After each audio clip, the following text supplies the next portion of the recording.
नरक और स्वर्ग की पर जिसकी आस्था हो, जिसका विश्वास हो कि नरक भी है और स्वर्ग भी है, गलत काम करेंगे तो नरक मिलेगा, सत्कर्म करेंगे तो स्वर्ग मिलेगा। जब तक परलोक और पुनर्जन्म पर आपको विश्वास नहीं है, तब तक आपके द्वारा सामंजस्य स्थापित हो नहीं सकता, सामंजस्य स्थापित नहीं हो सकता। सनातन धर्म की यही विशेषता है, इसने किसी एक समाज का भला नहीं चाहा, किसी एक संप्रदाय और किसी एक जाति का भला नहीं चाहा। हम लोग भी नारे लगाते हैं विश्व का कल्याण हो, क्या बोलते हैं? हिंदुओं का कल्याण हो, ऐसा कहना चाहिए ना? नहीं, एक संप्रदाय का कल्याण हो, एक जाति का कल्याण हो, नहीं, वो तो संकुचित नारा हो गया, संकीर्ण नारा है। हमारा नारा तो यह है कि विश्व का, हमारे शास्त्र कहते हैं सर्वे भवन्तु सुखिनः, हे परमात्मा तू सबको सुखी बना ले। वहां हिंदू नहीं, मुसलमान नहीं, ईसाई सिख नहीं, मनुष्य पशु पक्षी सर्वे भवन्तु सुखिनः, सर्वे सन्तु निरामयाः और सर्वे भद्राणि पश्यन्तु, सबका मंगल कर पाओ, किसी के जीवन में दुख ना आए। किसी धर्म में लिखा है कि काफिरों को, इतने काफिरों को मार दिया जाए क्या, तो मरने के बाद व्यक्ति सीधा स्वर्ग चला जाता है, उसको कयामत तक यहां कब्र में नहीं रहना पड़ेगा। अब ये गलत बात है कि नहीं? किसी विरुद्ध जाति को हम मारने का विचार करें और फिर स्वर्ग की कल्पना करें, ऐसा धर्म धर्म नहीं कहलाता है। हमारे शास्त्र ये कहते हैं, जरा ध्यान से सुने बात को, कि अगर शत्रु का पुत्र भी सत्कर्म करता है तो उसे मित्र की तरह स्वीकार करो, उसे पुत्र की तरह स्वीकार करो, और सगा पुत्र भी गलत काम करता है उसको उचित दंड दो। राजा कैसा होना चाहिए, एक छोटी सी घटना आपको सुनाए। घटना महाभारत की है ये। विरोचन प्रहलाद के पुत्र हैं, प्रहलाद के पुत्र हैं विरोचन। वो केशनी नाम की कन्या पर आसक्त हो गए। एक ब्राह्मण बालक भी है जो उस कन्या को चाहता है। ब्राह्मण बालक जब केशनी के यहां पहुंचा तो प्रहलाद पुत्र विरोचन आसन पर बैठे हैं, वो कन्या खड़ी है दूर। जैसे ही ब्राह्मण बालक पहुंचा, विरोचन ने कहा आओ मित्र आओ बैठो। ब्राह्मण देवता आओ मेरे बगल से बैठ जाओ। ब्राह्मण ने कहा कि अगर मैं आपके साथ बैठता हूं तो आपका तेज नष्ट होगा, क्योंकि शास्त्र ने ब्राह्मण को ऊंचा दर्जा दिया हो। विरोचन ने कहा नहीं, जो शासन करता है वो सबसे बड़ा होता है। मेरे पिता सारे जगत के राजा हैं, इसलिए मैं उनका पुत्र सबसे श्रेष्ठ। ब्राह्मण ने कहा नहीं, शास्त्र ऐसा कहते हैं कि मनुष्यों में ब्राह्मण सबसे श्रेष्ठ। वो अपना अपमान समझता है, क्योंकि केशनी को पाना चाहता है। नहीं, वो बार बार यही दलील देता है कि मेरे पिता भक्त हैं प्रहलाद, और इस समय वो दुनिया के सम्राट हैं, इसलिए उनका पुत्र होने के नाते विरोचन आपसे श्रेष्ठ है। और अंत में ये शर्त लग जाती है कि जो पराजित हो जाए विजेता उसके प्राण ले ले। किसी से निर्णय कराओ, जो हार जाए जीतने वाला उसके प्राण ले। निर्णय किससे कराया जाए? विरोचन ने ब्राह्मण बालक से कहा कि निर्णय किससे कराया जाए? बोले इस समय सारे संसार के राजा हैं प्रहलाद, इसीलिए निर्णय प्रहलाद से कराया जाए। विरोचन तो बहुत प्रसन्न हुआ। मारो, विरोचन तो बहुत प्रसन्न हो। उसने सोचा बस बाजी तो हम जीत गए। जब फैसला हमारे पिता के द्वारा होना है, मन में सोच रहा है, और मैं उनका अकेला पुत्र हूं, तो मेरे विरुद्ध तो निर्णय पिताजी दे ही नहीं सकते, नहीं तो उनके तो वंश का दीपक ही बुझ जाएगा, सब कुछ मिट जाएगा। राजा कैसा होना चाहिए? जब तक धर्म नहीं होगा व्यवस्था नहीं हो सकती। आज सरकार धर्मनिरपेक्ष बनकर समाज की व्यवस्था बनाना चाहती है। धर्म आज स्कूलों से, आज पुस्तकों से धर्म को निकाल दिया गया, स्कूल की पुस्तकों से, शिक्षा से धर्म को निकाल दिया गया है। क्यों? बोले इसलिए हमारा देश धर्मनिरपेक्ष है, हम किसी के धर्म की बात नहीं कहते। अभी किसी ने हमसे कहा था, किसी राजकीय नेता ने, कि महाराज सरकार अब सोच रही है कि कम से कम बीए पास होते होते गीता तो सबको पढ़ा दी जाए, ये बहुत अनिवार्य हो जाए।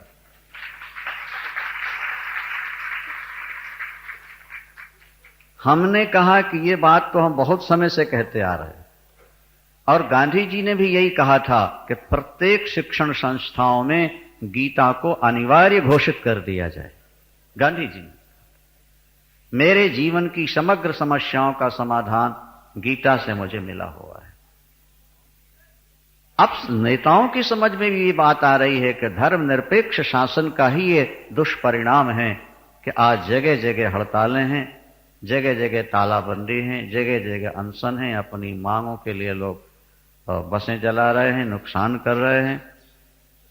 ऐसा नहीं, समाज की व्यवस्था धर्म के आधार पर हो सकती है। विरोचन और वो ब्राह्मण बालक प्रहलाद के पास पहुंचे। प्रहलाद जी ने ब्राह्मण बालक से कहा, आइए विराजिए, ये सिंहासन है आपके लिए, आप ब्राह्मण बालक हैं। उन्होंने कहा, नहीं, इस समय हम बैठेंगे नहीं, हम फरियाद लेकर आए हैं, निर्णय लेने आए हैं, इसलिए हम खड़े रहकर ही आपसे निर्णय लेंगे, और हम ये चाहते हैं कि आप हमारा निर्णय करें। आपके पुत्र विरोचन और मैं दोनों में बड़ा कौन? लेकिन इससे पहले आप ये सुन लीजिए, जो जीतेगा वो हारने वाले के प्राण ले लेगा। और अब आप सोच समझ के निर्णय दीजिए कि दोनों में बड़ा कौन? 1 मिनट तो प्रहलाद जी ने सोचा, और सोचने के बाद सिंहासन से खड़े हुए उन्होंने कहा, ब्राह्मण बालक,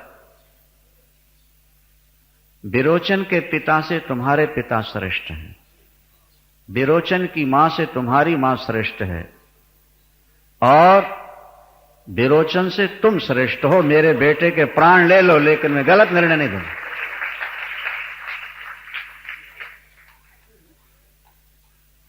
तुम मेरे पुत्र के प्राण ले सकते हो, ले लो, मैं पुत्रहीन होकर के जी जाऊंगा, लेकिन धर्म के विरुद्ध निर्णय नहीं। ब्राह्मण बालक ने कहा, धन्यवाद है प्रहलाद जी आपको, चूंकि आपने धर्मानुरूप निर्णय दिया, इसलिए मैं आपके बालक के प्राण छोड़ रहा हूं, जाओ। अगर गलत निर्णय देते, अगर आप गलत निर्णय देते तो सारे वंश का नाश कर देता श्राप देकर। तुम्हारे पुत्र के प्राणों को छोड़। उसी समय विरोचन ने झुक करके प्रणाम, पिता ने कहा प्रणाम करो, अब पुत्र ने झुक करके प्रणाम किया। जब तक धर्म नहीं है तब तक न्याय नहीं है, और जब तक न्याय नहीं है तब तक व्यवस्था नहीं हो सकती। पहले इस तत्व, मूल तत्व को पहचानने का प्रयास करो। पराम्बा भगवती जगदम्बा महामाया। यदि आप शीघ्र सिद्धि चाहते हैं, सफलता चाहते हैं, तो फिर आपको पराम्बा की शरण ले लेनी चाहिए। गौतम ऋषि पराम्बा के उपासक, गायत्री के उपासक, महाराज उनको पराम्बा भगवती दुर्गा ने, सरस्वती वीणा पाणी ने एक अक्षय पात्र दिया। उनकी साधना से प्रसन्न होकर गौतम से पहले पूछा क्या चाहिए। उन्होंने कहा, मां बस एक ही इच्छा है कि आश्रम में आने वाला कोई भूखा लौट के न जाए। तो बोले फिर ये अक्षय पात्र ले लो, जो आएंगे उनके लिए भोजन निकलता रहेगा। 1,00,000 व्यक्ति आ जाएं एक टाइम तो 1,00,000 का भोजन निकल आएगा। आप जैसा भोजन चाहोगे वैसा इस अक्षय पात्र से निकलता रहेगा। मां की कृपा थी। अन्नपूर्णा जब प्रसन्न हो जाए फिर कमी क्या है हमारा। अन्नपूर्णा, अन्नपूर्णा। अगर अन्नपूर्णा का चिंतन हो तो राष्ट्र हमारा विदेशों को माल भेज सकता है, विदेश में इतना अनाज पैदा हो सकता है। कृपा हो, इष्ट की कृपा व्यक्ति को ऊपर उठा ले जाती है। इष्ट जब प्रसन्न हो जाए तो फिर कमी नहीं रह जाती किसी चीज, सब कुछ अपने आप पूर्ण होता है, अपने आप पूर्ण होता है। हम कहा करते हैं कि अगर घास बिना बोए होती है तो गेहूं चावल बिना बोए क्यों नहीं होता? जब पशुओं का चारा भोजन बिना बोए होता है तो इंसान का भोजन बिना बोए क्यों नहीं होता है? कभी सोचा? वो प्रकृति जानती है, वो परांबा जानते हैं कि ये स्वयं कमा नहीं सकते हैं जानवर, नहीं, इसलिए इनको तो बिना बोए देते रहो। और ये सब कुछ कर सकता है, अगर इसको बिना परिश्रम का दोगे तो दुनिया में और ज्यादा कुकर्म करना शुरू कर देगा, इसीलिए इसको थोड़ा श्रम करके कमाए खाए तो ठीक रहेगा। मनुष्य के शरीर में बाल क्यों नहीं? कौवा, कबूतर, गीद, पक्षी, बिल्ली, कुत्ता, सबको बाल क्यों दिए परमात्मा? प्रकृति जानती है कि ये स्वेटर बुन नहीं सकते, ये कपड़ा सिल नहीं सकते, इसलिए बने बनाए स्वेटर पहना के भेजो ताकि इनको तकलीफ ना हो। इंसान के शरीर में बाल क्यों नहीं है? बोले बुद्धि और हाथ दे दिए हैं, अपने आप बना करके पहन लेगा, इनकी चिंता नहीं। क्या समझे? आपके यहां जो बकरी होगी उसके छोटे बाल होते हैं, लेकिन हिमालय में बकरी आप देखो उसके लंबे बाल होते हैं। आपके यहां के बंदर के छोटे बाल होते हैं, लेकिन हिमालय में जो बंदर हैं उनके देखा है आप लोगों ने? नहीं देखा, हमने देखा अच्छी तरह से। हम सोचने लगे कि दिल्ली के बंदरों के बाल क्यों कम होते हैं और हिमालय में ज्यादा क्यों होते हैं? प्रकृति जानती है कि अगर यहां कम बाल होंगे तो मर जाएंगे, और वहां बाल ज्यादा होंगे तो गर्मी में मर जाएंगे। प्रदूषण तो वैसे ही चल रहा है देश में, दिल्ली में तो सबसे ज्यादा है, इसलिए कम से कम इनको सीमित बाल दो कि हवा मिलती रहे इनको, और इनको स्वेटर जरा मोटा पहना दो क्योंकि ये ठंड में रहते हैं। वो प्रकृति सब अपने आप कर रही है। परांबा भगवती सबकी व्यवस्था रखती है, सबके लिए उचित व्यवस्था है, उचित व्यवस्था है। ईश्वर की ओर अगर देखना प्रारंभ कर दोगे तो ऐसा लगेगा कि हर क्षण में, हर कण में उसकी सत्ता है और वो सबका ध्यान रखता, सबका ध्यान। अक्षय पात्र मिल गया महाराज, अब अवर्षण हो गया, अनेक वर्षों तक वर्षा नहीं हुई, अकाल पड़ा, चारों तरफ त्राई त्राई होने लगी। गौतम जी ने ब्राह्मणों को संदेश दिया, जो जहां हैं भजन करने वाले यहां आ जाएं, उनको भोजन मिलेगा, उनकी व्यवस्था हम करेंगे। हजारों ब्राह्मण परिवार और भजन करने वाले लोग वहां पहुंच गए। आश्चर्य था, हर जगह अकाल पड़ा हुआ है और यहां सुकाल है, यहां हर प्रकार की व्यवस्था है। क्या चमत्कार है प्रभु तेरा। ठीक है, महामाया की कृपा है गौतम पर, क्योंकि वो मां के चिंतक हैं। बोलो सांचे दरबार की, सांचे दरबार की। अक्षय पात्र है, मां की परम कृपा है, सुकाल है, जिसे जो चाहिए गौतम के यहां से प्राप्त हो रहा है। कुछ समय बाद वर्षण हुआ, वर्षा हुई, और वर्षा से चारों तरफ फिर खेती हरी भरी हो गई, सुकाल हो गया। ब्राह्मणों ने कहा गौतम जी से कि अब हमें आज्ञा दीजिए, हम अपने अपने आश्रमों में जाएं। गौतम जी ने कहा आपको भजन ही करना है ना, कि और कोई काम है आपका? भजन ही करना है, तो वहां जाके फिर नया घर बसाएं आप, इसके बजाय यहीं रहिए। आपकी जो आवश्यकता है मां पूर्ण करते रहेगी, यहां तो भंडार भरा हुआ, कमी तो कुछ है ही नहीं। एक बार ईश्वर प्रसन्न हो जाए ना, फिर कमी नहीं रहती महाराज। गौतम जी ने कहा आपको किसी वस्तु की कभी कोई कमी नहीं रहेगी, क्योंकि यहां मां की कृपा है। गुजरात में एक भगत हुए हैं जलाराम, गुजरात में जलाराम, अभी थोड़े दिन पहले की बात है। महाराज, उनका नियम था कि आश्रम में आने वाला व्यक्ति भूखा नहीं जा सकता बिना कुछ खाए। नियम उनके आश्रम में जो है, मांगने वाला आया है, ना नहीं करनी।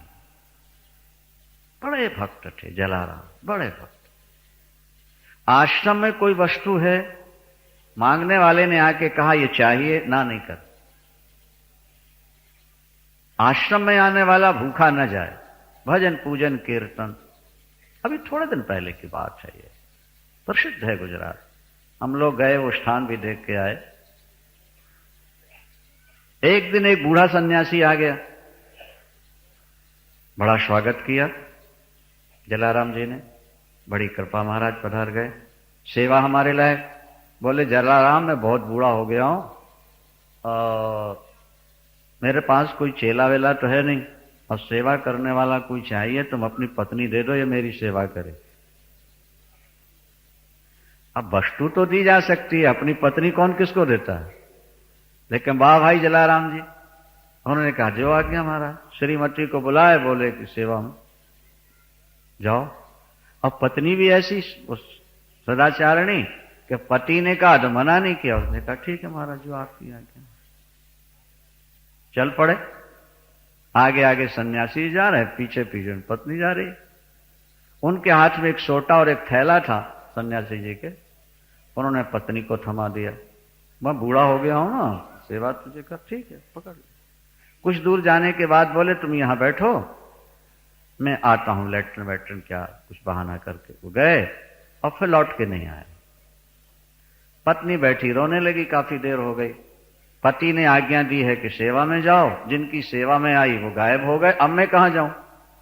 कुछ लोग आ रहे थे राहगीर, उन्होंने देखा तो जलाराम जी की पत्नी, जाके जलाराम जी को बताया। वो आए और फिर वापस ले गए। महात्मा आए नहीं तो क्या कर सकते। रात्रि में जब सोए तो भगवान ने उनको दर्शन दिया स्वप्न में और कहा जलाराम, उस रूप में मैं ही तेरे पास आया हुआ था।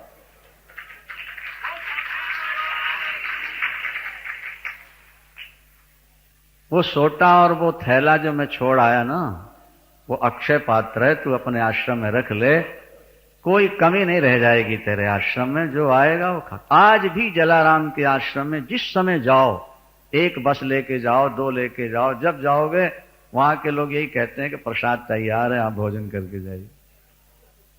आज भी गुजरात में जलाराम जी, जब व्यक्ति इष्ट से जुड़ जाता है और इष्ट की कृपा जब जीव पर हो जाती है, फिर कमी कुछ नहीं रहती। कमी का तो प्रश्न ही नहीं रहता। गौतम जी ने कहा महाराज कहां जाएंगे, कहां बनाएंगे, यहीं खाइए पिए, भजन करिए खूब आराम से, मुझे तो सेवा करने में आनंद आता है। कुछ ऐसे ब्राह्मण थे जिनको ईर्ष्या हो गई कि इसका तो बड़ा प्रताप फैल रहा है, इसका तो यश बहुत फैल रहा है, इतने दिन रोटी इसने खिलाई, और जब तक कि हाँ नहीं करेगा जाओ, तब तक हम जा नहीं सकते, और हम जितने ज्यादा दिन रहेंगे इसका यश फैलेगा। उन्होंने क्या किया, एक माया की गाय बना दी ब्राह्मणों ने। और जब गौतम जी अग्निशाला में बैठे थे तो बूढ़ी गाय वहीं भेज दी, और गौतम जी ने हूं ऐसा किया, वो गिरी और छटपटा के मर गए। अब गाय का मरना हिंदू धर्म में कितना बड़ा पाप होता है महाराज, गोहत्या और ब्रह्म हत्या। आज की हमारी सरकार तो 30,000 गाय रोज कटवाती है। गोवंश सूर्योदय से पहले पहले 30,000 प्रतिदिन कट रहा। सुना है मदन लाल जी ने दिल्ली में गोहत्या बंदी की घोषणा की, पेपर में कहीं पढ़ा था, सुनकर के मन बहुत ज्यादा प्रसन्न हुआ और आशीर्वाद दे रहे थे हम लोग कि भाई ये बहुत बड़ा कार्य कर रहे हैं। 30,000 गाय सूर्योदय से पहले मशीनों के द्वारा बुरी तरह से कटती हैं। बूचड़ खाने और भी नए नए सरकार बनाती जा रही है। सरकार ऐसी निकम्मी है कि अपनी प्रजा को रोटी नहीं दे सकती, इसलिए अपनी मां को कटवा के उसका मांस बेच करके लोगों का पेट भरना चाहती। लाखों लाख बंदर बेच करके ये उसके मांस से प्रजा का पोषण करना चाहे। और इन नेताओं के अरबों रुपया जमा है, कुछ नेताओं को छोड़ दिया जाए तो बाकियों के महाराज अरबों रुपए जमा हैं विदेशों में, बैंकों में, और हम गरीबी मिटाएंगे। जो कहते हैं ना हम गरीबी मिटाएंगे, वो दूसरों की गरीबी नहीं मिटाएंगे, खुद की गरीबी मिटाएंगे। बोलो सांचे दरबार की। एक गाय मरी, हाय तौबा मच गई, हाय। अर्जुन ने एक गाय को बचाने के लिए 12 वर्ष का वनवास स्वीकार कर लिया था। आपने कथा सुनी है कि नहीं सुनी? कर समय थोड़ा है। महाभारत में प्रसंग आता है कि जब 5 पांडवों का विवाह हो गया ना, तो व्यवस्था बनी रहे, क्योंकि ये द्रौपदी कोई सामान्य नारी नहीं है, ये तो अग्निकुंड से उत्पन्न हुई। जब द्रुपद हवन कर रहे थे तो अग्निकुंड से जोड़ा प्रकट हुआ था, धृष्टद्युम्न और द्रौपदी। लोग कहते हैं तुम्हारे सनातन धर्म में तो 5-5 विवाह हैं, फिर आप मना क्यों करते हो? हम कहते हैं कोई लड़की अग्निकुंड से पैदा होकर 5 या 10 शादी करा ले, हम काहे को विरोध करेंगे बाबा? अगर द्रौपदी के 5 हैं तो ये तुम्हें शास्त्र से ही पता लगा ना, उसी शास्त्र में लिखा है कि अग्निकुंड से प्रकट है। तो आधी मुर्गी मार खाओ आधी अंडा देती रहे, ऐसा तो नहीं होगा ना। या तो पूरी खा जाओ या पूरी छोड़ दो। शास्त्र की आधी बात मानो आधी न मानो, फिर कैसे काम चले? द्रौपदी के 5 पति थे, ये महाभारत से बोध हुआ ना आपको। लेकिन द्रौपदी कौन थी ये भी तो महाभारत से बोध होता है। तो जो दिव्य कन्या हैं, और वहां लिखा है कि जब वो एक पति के पास से दूसरे के पास जाती है तो फिर वो कन्या हो जाती है, उसके सारे लक्षण कन्या वाले हो जाते हैं द्रौपदी। ये महाभारत में स्पष्ट लिखा हो। जब वो एक पति के पास से दूसरे के पास जाती है तो फिर वो कन्या बन के जाती। व्यवस्था क्या बनाई जरा सा आप लोग ध्यान से सुने, जोर से बोलेंगे सांचे दरबार की। एक भाई के पास जब द्रौपदी रह रही है तो दूसरों के लिए वो बेटी या मां के समान है। एक पांडव जब द्रौपदी के पास कमरे में बैठा है, बात कर रहा है, उस कमरे में दूसरे को नहीं जाना होगा। अगर चला गया तो 12 वर्ष का वनवास भोगना पड़ेगा। अगर चला गया, मर्यादा बन गए। अब एक दिन धर्मराज युधिष्ठिर शस्त्रागार में बैठे हैं द्रौपदी के साथ, जहां अर्जुन के शस्त्र रखे हुए। यहां एक ब्राह्मण रोता हुआ आया, पार्थ पार्थ, राक्षस मेरी गाय पकड़ के ले जा रहा है। तुम राजा हो, क्षत्रिय हो, तुम्हारा धर्म है प्रजा की रक्षा करना, मेरी गाय बचाओ। अगर गाय राक्षस खा गया और मैं हवन न कर सका, उसका सारा पाप तुम्हें लगेगा, गोहत्या का भी लगेगा, और मेरा जो अग्निहोत्र नहीं होगा उसका ही पाप लगेगा। अर्जुन ने देखा कि युधिष्ठिर द्रौपदी उस कमरे में बैठे हैं जहां मेरे शस्त्र रखे हैं। अब मैं जाता हूं तो 12 वर्ष का वनवास, और नहीं जाता हूं तो एक गोहत्या जैसा जघन्य अपराध मुझे लगेगा। ये मेरा कर्तव्य है, क्योंकि मैं क्षत्रिय हूं। ब्राह्मण की रक्षा करना, गाय की रक्षा करना, दुखियों की रक्षा करना, यह हमारा कर्तव्य है। अर्जुन ने निर्णय ले लिया, भले मुझे 12 वर्ष वन में रहना पड़े, लेकिन मैं अपने सामने गोहत्या नहीं होने दूंगा। महाराज उसी समय वो दौड़ते हुए गए आंख बंद करके, और एकदम जाके शस्त्र उठाया और निकल के भागे, और जाकर राक्षस को मारा, गाय को छुड़ा करके ले आए। आकर भैया युधिष्ठिर को प्रणाम किया और बोले, धर्मराज मैं 12 वर्ष के लिए वनवासी होने जा रहा हूं। किस लिए? इसलिए कि आप लोग बैठे थे और मुझे उस कमरे में जाना पड़ा। किस लिए आए थे? कारण बता दिए। धर्मराज ने कहा तुमको वन नहीं जाना। क्यों? तुम धर्म रक्षा के लिए गए थे, तुम कामी बनकर नहीं गए, तुम्हारे मन में कोई पाप नहीं था। अर्जुन कहते हैं नहीं भैया, हमको 12 वर्ष वनवास भोग लेने दो, क्योंकि आज तो हम धर्म रक्षा के बहाने गए, कल किसी और बहाने भी जा सकते हैं, मर्यादा खंडित हो जाएगी। हमने गाय की रक्षा की, ब्राह्मण के धर्म की रक्षा की, हम 12 वर्ष वनवास भोग लेंगे तो आने वाला इतिहास, हमारे वंशज, हमारे देश के लोग इतना तो सोचेंगे कि अर्जुन ने एक गाय को बचाने के लिए 12 वर्ष का वनवास सह लिया, तो हमें गौ माता की रक्षा कैसे करनी चाहिए। 12 वर्ष वन में रह के युधिष्ठिर ने मना किया, लेकिन उन्हें कहा नहीं भैया, जाने दो। धर्म धर्मो रक्षति रक्षिता, धर्म रक्षा करने वाले की रक्षा करता है, रक्षा करता है। तुम धर्म की रक्षा करोगे, धर्म तुम्हारी रक्षा करेगा। गौतम ने महाराज देखा एक गाय की हत्या हो गई और सारे ब्राह्मण उठ खड़े हुए, गौतम गो हत्यारा, गौतम गो हत्यारा, इसका पानी नहीं पिएंगे, इसकी रोटी नहीं लेंगे, इसका अनाज। गौतम जी ने सोचा मैंने गाय को मारा नहीं, अग्निशाला में घुस रही तो हूं हूं करके थोड़ा हटाया है, ये कोई माया तो नहीं, छल तो नहीं हो रहा मेरे। आंख बंद की, देखा, अरे महाराज ये तो ब्राह्मणों का षड्यंत्र था, हमारे साथ इन्होंने छल किया। अरे ब्राह्मणों, हमने तुमको रोटी दी मां की सेवा करके, और तुमने हम पर कलंक लगाया। जिसके साथ 7 कदम चल लिया जाए वो मित्र हो जाता है, उसे कभी धोखा नहीं दिया जाता शास्त्रानुसार, और तुम हमारे साथ ऐसा व्यवहार करते हो, जाओ हमारा श्राप लेकर के जाओ। तो अरे ब्राह्मणों, हमने तुमको रोटी दी मां की सेवा करके, और तुमने हम पर कलंक लगाया। जिसके साथ 7 कदम चल लिया जाए वो मित्र हो जाता है, उसे कभी धोखा नहीं दिया जाता शास्त्रानुसार, और तुम हमारे साथ ऐसा व्यवहार करते हो, जाओ हमारा श्राप लेकर के जाओ। तो अभी तो मर के तुम घोर नरकों में जाके पकोगे बहुत वर्षों तक। और वही नरक से निकल के आ गए बहुत सारे ब्राह्मण, जो नाम के तो ब्राह्मण हैं, वो श्रापित हैं, वो धर्म को मिटाने पर तुले हुए हैं। शुद्ध ब्राह्मण थोड़े मिलेंगे आपको जो धर्म के रक्षक हैं, अन्यथा आज ब्राह्मणी धर्म की हत्या करते चले जा रहे हैं। नेहरू जी कहा करते थे गाय और गधे में क्या अंतर है? वो कहते थे गाय और गधे में क्या अंतर है। एक अभी वामदेव जी महाराज सुना रहे थे वृंदावन कि एक ब्रह्मचारी जी थे, उन्होंने नेहरू जी से समय मांगा, नेहरू जी बोले टाइम नहीं है।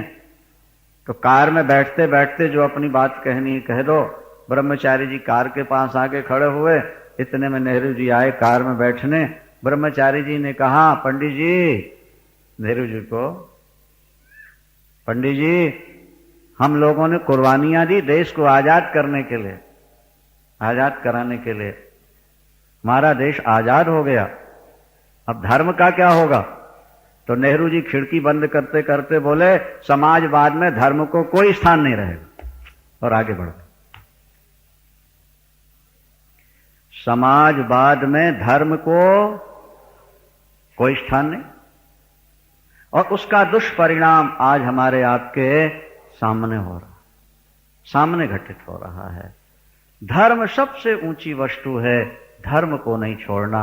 गीता में भगवान कृष्ण ने घोषणा की स्वधर्मे निधनं श्रेयः पर धर्मो भयावह।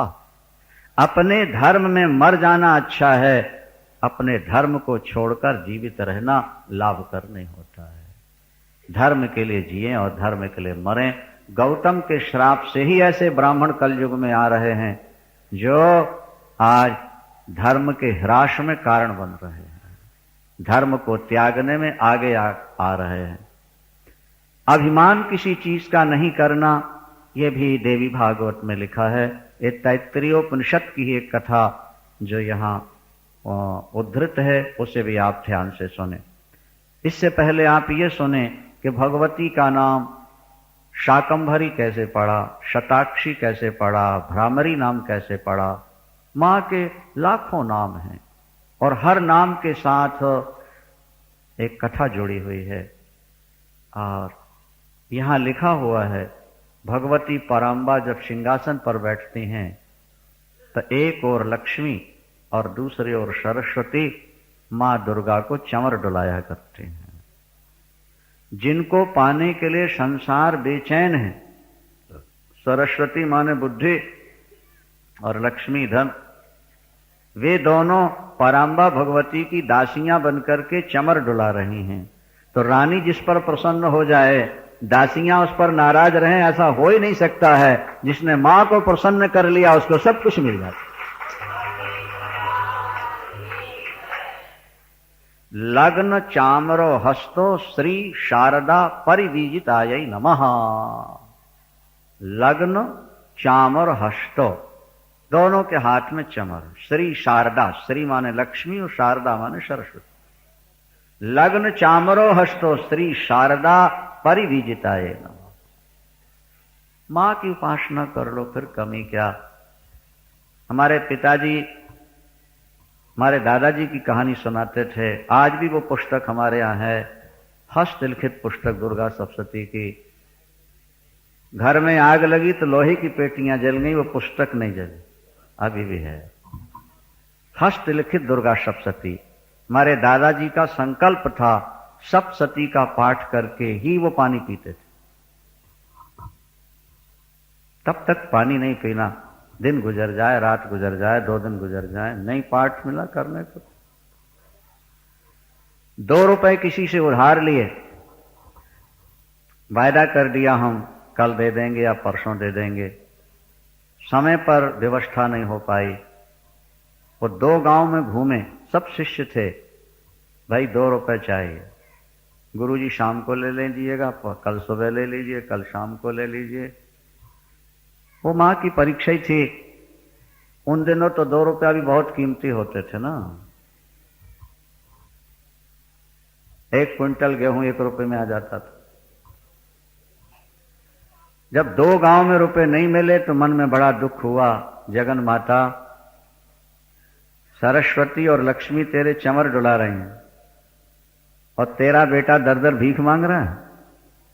आज नहीं पाठ करूंगा, नहीं स्नान करूंगा, नहीं भोजन करूंगा। अपनेपन का मान भी तो होता है ना, जैसे कभी कभी पत्नी भी पति से मान कर लेती है अपनापन के कारण।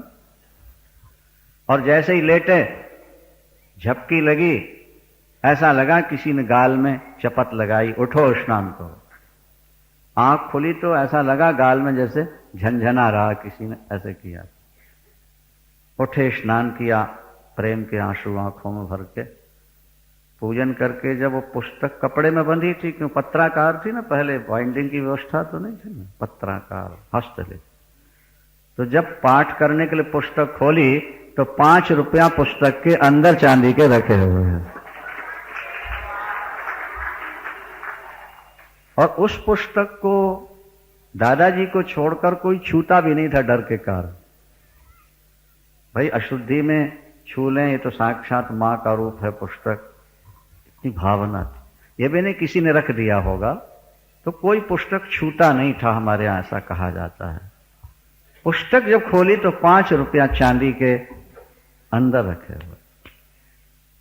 2 रुपए दिया, 3 में पूजन का सामान ले आए, ठाकुर जी ले आए। मां घर में आग लगी कुछ समय बाद, तो महाराज वो कागज नहीं जला, अभी है वो पुस्तक, जीर्ण शीर्ण है, अभी भी है, पूजन होती है।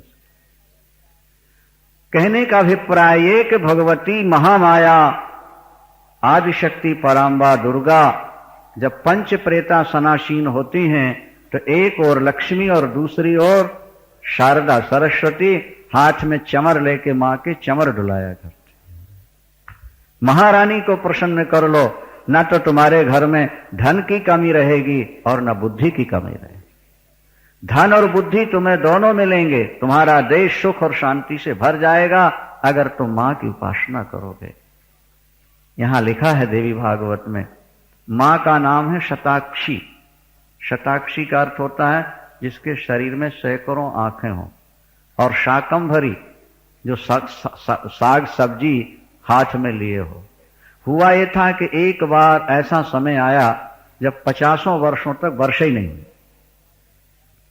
10-5 हजार वर्षों बाद ऐसा समय आ जाता है, कभी 1,50,000 वर्ष में ऐसा समय आता है, कई वर्षों तक वर्षा नहीं हुई। सब कुछ खत्म हो गया, न नदियों में जल रहा, न कूपों में रहा, न बावड़ी, न तालाब, न खाने की कहीं व्यवस्था। अंत में व्यक्ति एक दूसरे को खाना शुरू करते, पशु पक्षियों को मारकर खाए, मनुष्य मनुष्य को खाए। पानी नहीं मिला, सब छटपटा के मर गए। संसार श्मशान हो गया, वीरान हो गया। यज्ञ पूजा पाठ अब क्या होनी, जब कोई रह नहीं गया।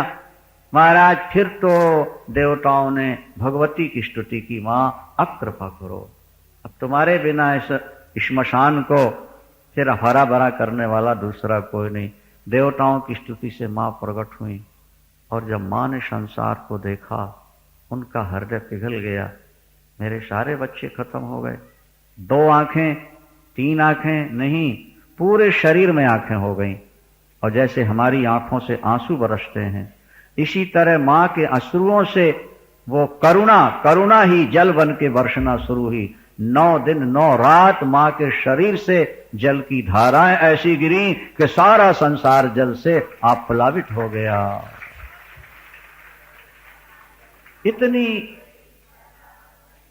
इतनी करुणा है मां के अंदर कि महाराज 9 दिन रात लगातार रोई बच्चे।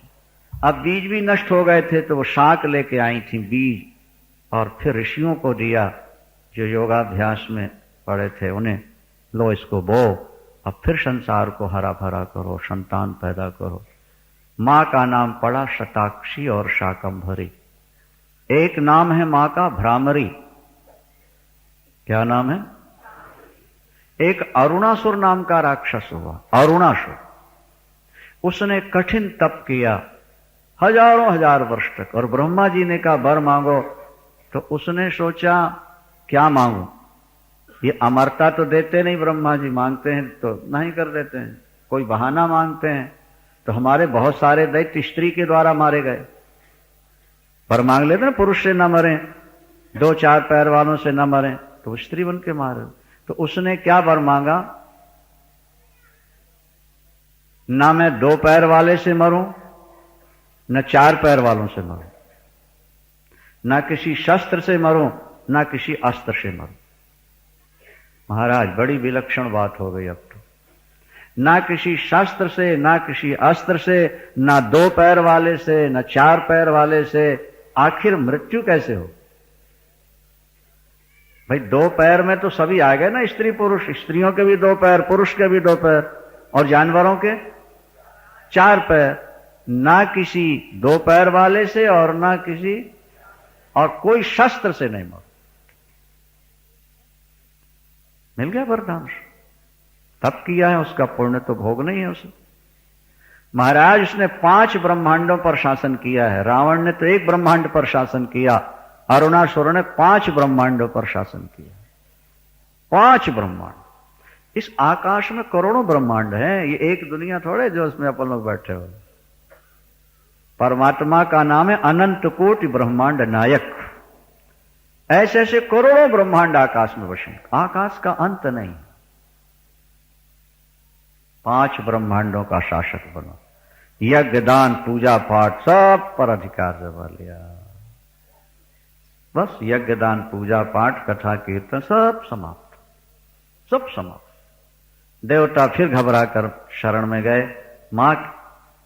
मां प्रकट हुई, देवता पुष्प वर्षाए, बाजे बजाए, अजय जयकार। देवताओं किसलिए मेरा स्मरण किया? मां बहुत बड़ा संकट है। क्या संकट है? और राक्षस तो वर मांगते थे कि स्त्री को छोड़ करके हमारी मृत्यु न हो, स्त्री को अबला समझते थे। आपने भगवती का रूप धारण करके मारा, लेकिन अब क्या होगा? अब तो उसने वरदान मांगा है कि 2 पैर और 4 पैर वाले से नहीं, किसी शस्त्र से न मरे। मां क्या होगा? मान का क्या होगा? ये तो छोटी सी बात है, मैं मार दूंगी, लेकिन आप कैसे मारेंगी? 2 पैर में तो आप भी आ जाती हैं। भगवती ने कहा रे मैं नहीं मारूंगी, मैं अपने संकल्प से किसी और उपाय से मरवा दूं। क्या उपाय होगा मां, हमें मालूम तो हो जाए। बोले अब बताएं क्या, देख लो तुम अभी कैसे मारते हैं। बा महाराज अरुणासुर को ललकारा मां ने, और जब अरुणासुर युद्ध के लिए आया तो भगवती के शरीर से भ्रमर पैदा हो। ये जो पुष्प की सुगंधी लेने वाला भ्रमर होता है ना, इसका नाम है खटपद। 6 पैर होते हैं। किसके? भ्रमर के कितने पैर हैं? 6। उसने वर मांगा है 2 और 4 पैर वालों से नहीं मारो। माने का हम 6 पैर बनाए लेते हैं, खटपट भ्रमर बन गई। और 1, 2, 4, 10 नहीं, करोड़ों करोड़ भ्रमर निकले मां के शरीर से, और जाकर उसके शरीर में ऐसे लिपट गए महाराज जैसे मधु के छज्जे में वो मक्खियां चिपटी रही। अब वो बेचारा यहाँ हिलाए तो यहाँ काटें, यहाँ हिलाए तो यहाँ काटें, तो आगे पीछे, और भ्रमरों ने धीरे धीरे धीरे उसका सारे शरीर को नोच लिया, तड़फा तड़फा के मार दिया। अरुणासुर मरा, देवता पुष्प वर्षाए, बाजे बजाए और जो कार्य करते हैं। ना शस्त्र की जरूरत पड़ी और ना उसका वरदान खंडित हुआ। 2 पैर, 4 पैर, 6 पैर बना के माँ ने अरुणासुर को मार दिया। ना मारने का उपाय ही नहीं समझ में आ रहा था देवताओं को। भ्रामरी नाम पड़ा। भ्रमर रूपा बन करके अरुणासुर दैत्य का वध करने वाली पराम्बा आप भ्रामरी रूप से आज प्रकट, भ्रामरी रूप से। इस तरह अनेक अनेक कथाएं देवी भागवत में हैं। हमें शक्तिशाली बनना है, भजन के लिए भी शक्ति की जरूरत है, और शत्रु पर विजय कार्य करने के लिए भी, और अपना कार्य करने के लिए भी हमें शक्ति की जरूरत। हर कार्य में शक्ति, स्मृति, बुद्धि मां सब कुछ प्रदान करती हैं, सभी रूप बनकर होते हैं। तैत्तरीयोपनिषद की जो गाथा है, जो देवी भागवत में आई है, कि एक बार इंद्र को अभिमान हो गया कि मैं त्रैलोक का स्वामी हूं, सब मेरा बंधन करते हैं। ऊंचा पद मिल जाना तो अच्छी बात है, लेकिन पद का अभिमान हो जाना बड़ा खतरनाक होता है। पद का अभिमान नहीं होना चाहिए। खुराना जी की पत्नी कल तो आई थी बुलाने पर, आज अपने आप आके बैठ गई चुपके सामने के। पद मिल जाए अच्छा है, लेकिन पद का अभिमान नहीं हो। करन करावन आपे, करन करावन आपे आप, मानुख के नहीं कच्छो। प्रभु जो हो रहा है तेरे द्वारा हो रहा है, तेरी कृपा से हो रहा है। इंद्र बनकर के इंद्र को अभिमान हो गया। देवी भागवत में ही चर्चा, मैं सबसे बड़ा। पवन देवता को अभिमान हो गया, अग्नि देवता को अभिमान हो गया। भगवती ने सोचा कि ये अभिमान बढ़ गया, इनका पतन होगा, इनका अभिमान चूर। भगवान पापी से घृणा नहीं करते, अभिमानी से घृणा करते। भगवान पाप को बड़ा नहीं मानते, अभिमान को ज्यादा खतरनाक मानते हैं। क्योंकि व्यक्ति पाप करके अभिमानी नहीं होगा ना, तो कम से कम भगवान के चरणों में आके रोएगा तो भजन तो करेगा। लेकिन अभिमान जब जीवन में आ जाएगा तो भगवान से डिस्कनेक्ट हो जाता है, और जब भगवान से अलग हो जाता है तो उसकी सारी शक्ति क्षीण हो जाती है, खत्म हो जाती। इसलिए अगर पाप किया है तो भगवान कहते हैं चिंता मत करो, मैं तुम्हारे पाप खत्म कर दूं। लेकिन तुमने मैं जहां की गए, कहीं के नहीं। गुरुवाणी में लिखा, आपन कहा जो जाने नीचा, सो जानिए सबते ऊंचा। तुम मात पिता हम बालक तेरे, तुम्हारी कृपा में सुख। को न जाने तुम्हारो अंता, ऊंचे ते ऊंचा भगवान। सुप्रीम पावर, उसके द्वारा ही सब कुछ हो रहा। अगर हमारे अंदर अभिमान न हो, अर्जुन ने महाभारत लड़ाई लड़ी तो, लेकिन भगवान को सामने बैठा होता। हम कहा करते हैं अर्जुन के रथ में आगे बैठे थे भगवान, और दुर्योधन के रथ में आगे बैठा था अभिमान। क्या दुर्योधन के रथ में बैठा था और अर्जुन के रथ में विजय किसकी हुई? यक्ष के रूप में भगवान प्रकट हो गए, यक्ष के रूप। इंद्र को प्रणाम नहीं किया, बड़ी ठेस लगी। मैं त्रैलोक का स्वामी और ये यक्ष मुझे नमस्कार भी नहीं करता। अग्निदेवता जरा जाकर पता तो करो ये कौन है, क्या मुझसे भी ये बड़ा है? इस समय तो मैं त्रैलोक का स्वामी। अग्निदेवता गए, यक्ष ने पूछा को भगवान? यक्ष ने अग्निदेवता से पूछा को भगवान, आप कौन है? अग्निदेवता ने कहा अहम अग्नि, मैं। तो यक्ष भगवान पूछने लगे अग्नि आपका कार्य क्या है? अग्निदेवता कहते हैं कि अभी तक आपको मेरे कार्य का पता नहीं है, आपको जानकारी नहीं मेरे कार्य की। यक्ष ने कहा बता दीजिए आपका कार्य क्षेत्र क्या है? अरे ये सारा संसार में जो ऊष्मा है, गर्मी है, लोग रोटियां खा रहे हैं, मेरे द्वारा तो खा रहे हैं। अगर मैं न रहूं तो रोटी पकना मुश्किल हो जाए, और मैं चाहूं तो सारे ब्रह्मांड को राख बना सकता हूं। हां, इतनी बड़ी शक्ति। हां, एक घास का तिनका रख दिया, एतद्दह। अग्नि देवता ने घास का तिनका रखा, और यक्ष ने, और अग्नि देवता से कहा एतद्दह, इसको जलाओ। अग्नि देवता ने कहा मेरी परीक्षा लेते हो तो कोई पर्वत जलाने का आदेश दो, कोई नगर जलाने का आदेश दो, एक तिनके से मेरी परीक्षा लोगे? यक्ष रूप भगवान ने कहा भाई एक चावल देख लिया पक गया, पक गया, सारे पक गए, दो देख लिया पक गए सब, हर चावल थोड़े दबाया जाता। आप तिनका जला दो, हमको मालूम हो जाएगा आप में जलाने की शक्ति। पूरी शक्ति अग्नि देवता ने लगा दी, घास का तिनका नहीं जला, नीचे मुंह करके वापस लौट के जा रहे थे। कौन है? बोले कोई पता नहीं लगा। वायु देवता से कहा जाओ तुम पूछो कौन। अब वायु देवता पहुंचे। फिर यक्ष ने पूछा कौन हो? वायु राम, मैं वायु हूं। वायु, पवन, आपका कार्य क्या है? लो, आपको मेरे कार्य का पता नहीं। सारी दुनिया की जिंदगी मेरे हाथ में है। अगर मैं 5 मिनट के लिए बंद हो जाऊं तो सारी दुनिया खत्म हो जाएगी, और आप पूछते हैं कि आपका कार्य क्या है? ये सारा ब्रह्मांड, ये अनंत ब्रह्मांड मैंने तो उठा रखे हो। अच्छा, तो वही तिनका जो रखा था, बोले जरा इसको उठा के दिखाओ। मुझसे तिनका उठवा रहे हैं? बोले इतनी उठा दो, कोई बात। वह बड़े शक्ति लगा, पूरी शक्ति पवन देवता ने लगा दी। घास का तिनका नहीं उठा सके पवन देवता, नीचे सिर करके वो भी वापिस लौट गए। इंद्र ने कहा मैं जाके